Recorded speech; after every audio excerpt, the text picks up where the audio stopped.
Shalom saudara-saudara pendengar yang saya kasihi di dalam Tuhan Yesus.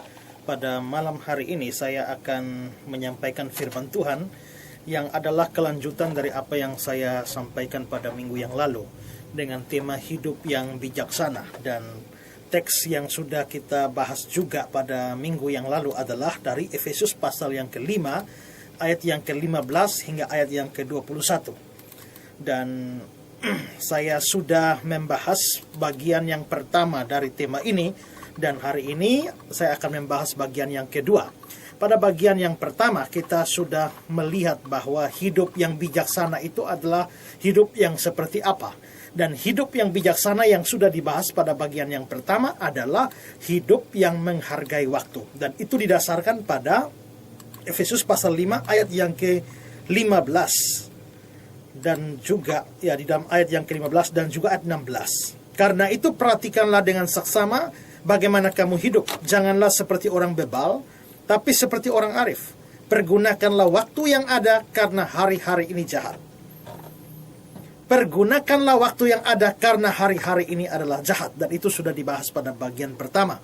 Dan hari ini saya akan melanjutkan lagi pada bagian yang kedua. Hidup yang bijaksana itu seperti apa? Dan karena itu saya mau membacakan ayat ini sekali lagi. Efesus 5 ayat yang ke-15 hingga ayat yang ke-21. Karena itu perhatikanlah dengan saksama bagaimana kamu hidup. Jangan seperti orang bebal, tapi seperti orang arif. Dan pergunakanlah waktu yang ada karena hari-hari ini adalah jahat. Sebab itu janganlah kamu bodoh, tapi usahakanlah supaya kamu mengerti kehendak Tuhan. Dan janganlah kamu mabuk oleh anggur, karena anggur menimbulkan hawa nafsu. Tapi hendaklah kamu penuh dengan roh. Dan berkata-katalah seorang kepada yang lain dalam mazmur, kidung, puji-pujian, nyanyian rohani. Bernyanyi dan bersoraklah bagi Tuhan dengan segenap hati. Ucaplah syukur senantiasa atas segala sesuatu dalam nama Tuhan kita Yesus Kristus kepada Allah dan Bapa kita. Dan rendahkanlah dirimu seorang kepada yang lain di dalam takut akan Kristus. Nah, saudara-saudara, hidup yang bijaksana itu hidup yang bagaimana? Hidup yang bijaksana adalah hidup yang menghargai waktu, atau hidup yang mempergunakan waktu-waktu yang ada, kairos-kairos yang ada di dalam kehidupan kita. Itu adalah hidup yang bijaksana yang pertama. Lalu saudara, hidup bijaksana yang kedua itu yang bagaimana? Hidup bijaksana itu adalah hidup yang mengerti kehendak Tuhan. Di dalam ayat yang ke-17 dikatakan, sebab itu janganlah kamu bodoh, tapi usahakanlah supaya kamu mengerti kehendak Tuhan. Usahakanlah supaya kamu mengerti kehendak Tuhan. Berarti orang yang bijaksana adalah orang yang mengerti kehendak Tuhan. Saudara-saudara yang saya kasihi di dalam Tuhan Yesus, bijaksana itu tidak sama dengan berpengetahuan. Ada orang yang mempunyai pengetahuan yang tinggi, tapi mereka tidak memiliki kebijaksanaan. Sebaliknya, ada orang-orang yang sangat bijak, tapi mereka tidak menempuh pendidikan yang tinggi dalam jalur akademik yang ketat. Saudara, ada contoh misalnya, ada orang yang sekolah sampai menjadi master psikologi, master di dalam ilmu jiwa, tetapi dia gagal di dalam mendidik anak-anak di dalam rumah tangganya. Anak-anaknya menjadi berandalan, anak-anaknya menjadi penjahat dan sebagainya. Tapi ada seorang ibu rumah tangga yang hanya tamat SD, tapi dia mampu mendidik anak-anaknya menjadi anak-anak yang berhasil, anak-anak yang takut Tuhan, anak-anak yang dengar-dengaran kepada orang tua. Berarti saudara, master psikologi ini, biarpun dia mempunyai pengetahuan yang tinggi, tapi dia tidak mempunyai bijaksana. Sebaliknya, ibu rumah tangga yang hanya tamat SD itu, sekalipun tidak mempunyai pendidikan akademik yang tinggi, tapi dia mempunyai kebijaksanaan. Karena itu saudara, maka bijaksana atau hikmat itu memang sesuatu yang berbeda dari pengetahuan. Dan saudara-saudara, hikmat atau bijaksana itu pun juga, itu tidak ditentukan oleh usia. Semata-mata kalau orangnya semakin tua, umurnya banyak, berarti orangnya bijak. Sedangkan anak-anak muda itu pasti tidak bijak. Orang-orang yang masih umur masih sedikit itu pasti tidak bijak. Sedangkan yang umur panjang itu pasti lebih bijak. Apakah benar demikian? Tidak, saudara. Kebijaksanaan tidak bergantung pada umur. Di dalam Ayub pasal 32 ayat 9 dikatakan, bukan orang yang lanjut umurnya yang mempunyai hikmat. Bukan orang yang sudah tua yang mengerti keadilan. Jadi bukan orang yang lanjut umur yang mempunyai hikmat. Jadi hikmat itu tidak ditentukan oleh umur seseorang. Pengetahuan bisa didapatkan dari buku, tapi hikmat atau bijaksana didapatkan dari hubungan dengan Tuhan, atau dengan kata lain didapatkan dari pengertian akan kehendak Tuhan. Di dalam Mazmur 111 ayat 10 dikatakan di sana, permulaan hikmat adalah takut akan Tuhan. Permulaan hikmat adalah takut akan Tuhan. Dan mengerti kehendak Tuhan mungkin dapat diperoleh dari hidup yang bergaul dengan Tuhan itu. Saudara-saudara, saya pernah membaca satu buku. Buku itu menceritakan tentang seorang profesor. Dia hadir di dalam satu acara semacam pesta taman. Dan pada waktu dia ada di dalam pesta taman itu, tiba-tiba ada begitu banyak suara jangkrik di sana. Lalu dia langsung mendeteksi dan dia beritahu kepada orang-orang yang ada bahwa sebenarnya di ini ada 98 ekor jangkrik yang sementara berbunyi. Lalu orang-orang bertanya kepada dia, dari mana kamu tahu? Dia mengatakan bahwa karena saya menghabiskan waktu bertahun-tahun untuk mempelajari jangkrik, untuk mengerti jangkrik, meneliti jangkrik, dan karena itu maka dia belajar untuk mendengar suara-suara jangkrik. Apabila jangkrik bersama-sama berbunyi semua, bersuara semua, dia mendeteksi berapa banyak jangkrik yang sedang berbunyi. Karena itu pada waktu acara pesta itu terjadi ketika jangkrik-jangkrik berbunyi, dia sanggup mendeteksi ada 98 jangkrik yang berbunyi. Mengapa saudara dia bisa tahu suara-suara jangkrik itu? Karena dia bergaul hari-hari dengan jangkrik. Karena dia meneliti jangkrik, mengerti jangkrik itu. Demikian juga saudara, mengerti kehendak Tuhan itu, kalau kita setiap hari bergaul dengan Tuhan, kalau kita hidup bergaul dengan Tuhan, maka kita akan mengerti suara Tuhan. Dan saudara-saudara, mengerti suara Tuhan atau mengerti firman Tuhan, inilah yang menjadi kunci hikmat atau kunci bijaksana.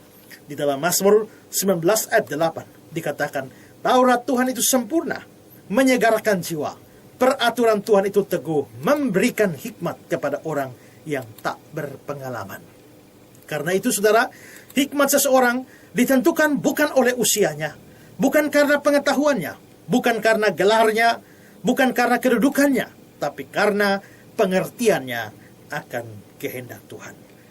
Jadi saudara-saudara, orang yang bijak bukan saja orang yang tahu mempergunakan waktu, tapi orang yang bijak adalah orang yang mengerti kehendak Tuhan. Nah, saudara-saudara, mengerti kehendak Tuhan hanya didapatkan dari kehidupan yang bergaul dengan Tuhan. Nah, di dalam teks kita ini diberikan sejumlah contoh bagaimana mengerti kehendak Tuhan itu seperti apa. Nah, saudara-saudara, beberapa contoh diberikan di sana, di dalam ayat yang ke-18. Dan janganlah kamu mabuk oleh anggur, karena anggur menimbulkan hawa nafsu, tapi hendaklah kamu penuh dengan roh. Itu di dalam ayat yang ke-18. Penuh dengan roh. Jadi saudara-saudara, kehendak Tuhan bagi kita itu adalah supaya kita penuh dengan roh. Penuh dengan roh di sini ini dikontraskan dengan hawa nafsu. Janganlah kamu mabuk oleh anggur, karena anggur menimbulkan hawa nafsu. Hendaklah kamu penuh dengan roh. Tuhan mau agar setiap anaknya hidup bukan dikuasai oleh nafsu kedagingannya, melainkan dikuasai oleh roh. Apa cirinya seorang dipenuhi oleh roh? Ada banyak orang mengatakan, kalau orang dipenuhi roh, dia harus berbahasa roh. Tapi itu adalah ajaran yang salah. Itu adalah ajaran yang tidak alkitabiah. Ada banyak orang yang dipenuhi Roh Kudus, tapi mereka tidak berbahasa roh. Stefanus dikatakan penuh roh, tapi tidak bahasa roh. Yohanes Pembaptis juga dipenuhi oleh roh, bahkan sejak lahir dalam kandungan ibu, tapi dia tidak berbahasa roh. Juga Sakaria dipenuhi oleh roh, tapi tidak berbahasa roh. Murid-murid di Kisah pasal 2 dipenuhi oleh roh dan berbahasa roh. Jadi memang ada kasus di mana orang dipenuhi oleh Roh Kudus, mereka berbahasa roh. tapi tidak semua kasus. Dan karena itu adalah salah kalau kita mengatakan bahwa jikalau orang dipenuhi oleh Roh Kudus, dia mesti berbahasa roh. Apabila dia tidak berbahasa roh, berarti dia tidak dipenuhi oleh Roh Kudus. Saya kira tidak, saudara. Menurut saya, tanda yang paling nyata dari seorang dipenuhi oleh Roh Kudus adalah dia dari hidupnya menghasilkan buah roh, sebagaimana yang dikatakan di dalam Galatia pasal 5 ayat 22-23. Buah roh ialah kasih, sukacita, damai sejahtera, kesabaran, dan seterusnya. Saudara bisa baca sendiri dalam ayat itu. Karena itu saudara-saudara, semua orang yang dipenuhi oleh Roh Kudus adalah orang-orang yang berhikmat. Lalu saudara, kehendak Tuhan yang kedua yang dibicarakan di dalam teks ini adalah memuji Tuhan. Efesus 5 ayat 19 mengatakan, dan berkata-katalah seorang kepada yang lain dalam mazmur, kidung puji-pujian, dan nyanyian rohani. Bernyanyi dan bersoraklah bagi Tuhan dengan segenap hati. Saudara, biasakan hidup saudara untuk memuji Tuhan, baik secara pribadi maupun secara kolektif di dalam komunitas-komunitas persekutuan atau komunitas gereja. Pemazmur berkata di dalam Mazmur 119 ayat 194, 7 kali dalam sehari aku memuji-muji Engkau karena hukum-hukum-Mu adil. Saudara-saudara, di sini satu syarat yang diberikan adalah memuji Tuhan dengan segenap hati. Karena itu saudara, kita adalah kehendak Tuhan supaya kita memuji Dia. Tuhan bukan pribadi yang haus pujian. Tuhan bukan pribadi yang hendak makan puji. Tidak. Tapi Tuhan adalah pribadi yang layak dipuji. Sudah sepantasnya kita yang adalah ciptaannya dan umat tebusannya memuji-muji Dia, memuliakan Dia, atau mengakui kemuliaan dan kebesarannya dalam hidup kita. Itu adalah kehendak Tuhan bagi kita. Lalu kehendak Tuhan yang ketiga yang diwujud nyatakan di dalam teks kita ini adalah mengucap syukur. Di dalam ayat yang ke-20 dikatakan di sana, ucaplah syukur senantiasa atas segala sesuatu dalam nama Tuhan kita Yesus Kristus kepada Allah dan Bapa kita. Ucaplah syukur senantiasa atas segala sesuatu. Saudara-saudara, ucapan syukur merupakan salah satu ciri dari kehidupan Kristiani. Kita disuruh mengucap syukur di dalam ayat ini senantiasa dan atas segala sesuatu. Senantiasa menunjuk kepada waktu, sedangkan segala sesuatu menunjuk kepada kondisi. Artinya kita mengucap syukur dalam segala waktu dan juga di dalam segala kondisi. Artinya adalah senantiasa, artinya pagi, siang, sore, malam kita bersyukur. Tapi atas segala sesuatu artinya berhubungan dengan kondisi atau keadaan. Pada waktu sakit kita mengucap syukur, pada waktu sehat kita mengucap syukur, pada waktu untung kita mengucap syukur, pada waktu malang kita mengucap syukur, pada waktu bersuka kita mengucap syukur, pada waktu berduka kita mengucap syukur, pada waktu kuat kita mengucap syukur, pada waktu lemah kita mengucap syukur, pada waktu tertawa kita mengucap syukur, pada waktu menangis juga kita mengucap syukur. Nah, saudara-saudara, berarti memang syukur itu sesuatu yang diinginkan oleh Tuhan. Mengapa kita mesti bersyukur di dalam segala sesuatu? Karena bagi kita yang percaya, Tuhan selalu mengerjakan kebaikan demi kita melalui setiap perkara yang kita alami, melalui setiap apapun yang terjadi kepada kehidupan kita. Tuhan mengerjakan itu. Di dalam Roma pasal 8 ayat 28 dikatakan Allah turut bekerja di dalam segala sesuatu, mendatangkan kebaikan bagi mereka yang mengasihi Dia.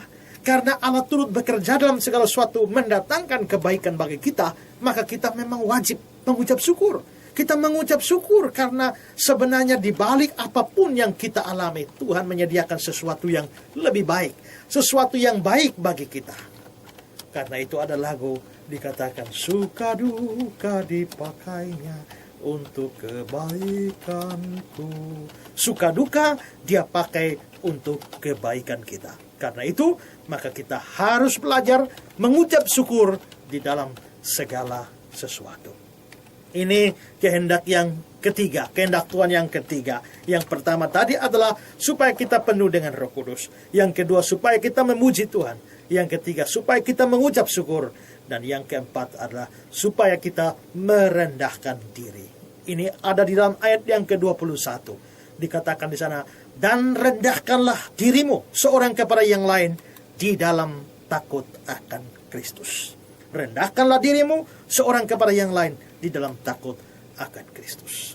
Kita diajar untuk tidak menjadi sombong. Kita diajar untuk tidak menjadi congkak atau mementingkan diri sendiri, melainkan merendahkan diri seorang kepada yang lain. Apa maksudnya? Maksudnya ada di dalam Filipi 2 ayat 3 dan 4. Dengan tidak mencari kepentingan sendiri atau puji-pujian yang sia-sia. Sebaliknya hendaklah dengan rendah hati seorang menganggap yang lain lebih utama daripada diri sendiri. Dan janganlah tiap-tiap orang mencari kepentingan sendiri, tapi kepentingan orang lain juga. Saudara-saudara, biarlah ciri merendahkan diri ini menjadi ciri hidup kita di dalam kekristenan kita, di dalam pekerjaan kita, di dalam pelayanan kita atau aktivitas kita hari lepas hari. Jadi saudara-saudara, di sini hidup yang bijaksana adalah hidup yang mengerti kehendak Tuhan. Kehendak Tuhan macam apa? Diberikan contoh. Kehendak Tuhan adalah supaya kita dipenuhi oleh Roh Kudus, supaya kita selalu memuji Tuhan, supaya kita selalu mengucap syukur, dan kita juga merendahkan diri seorang kepada yang lain. Nah, saudara-saudara, itulah contoh-contoh kehendak Allah di dalam kehidupan kita. Barang siapa mengerti semua ini, maka dia adalah orang yang bijaksana. Saudara-saudara yang saya kasih di dalam Tuhan Yesus, orang yang bijaksana adalah orang yang tahu menghargai waktu, dan juga orang yang mengerti kehendak Tuhan. Pikirkan ini sepanjang hidup saudara. Apakah saudara termasuk orang yang bijaksana atau tidak? Jika ya, teruslah hidup dengan cara seperti itu. Jika tidak, marilah kita berjuang untuk menjalani hidup kita secara bijaksana mulai dari sekarang dan seterusnya. Kiranya renungan firman Tuhan ini memberkati saudara dan saya. Amin.